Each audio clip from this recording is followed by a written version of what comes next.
How to find saved photos on Facebook Lite. Hello guys, in today's video I'm gonna show you how to find saved photos on Facebook Lite. First thing, go to Facebook Lite and now click these three lines here in the top corner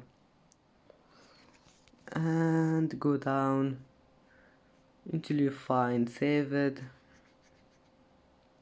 and then click this one here, all types,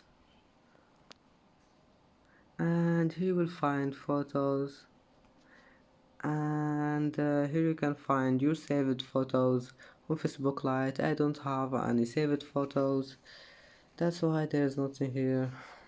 And that's it for today's video. If you like this video, please don't forget like and don't forget subscribe, and thank you for watching this video until the end. See you in the next video.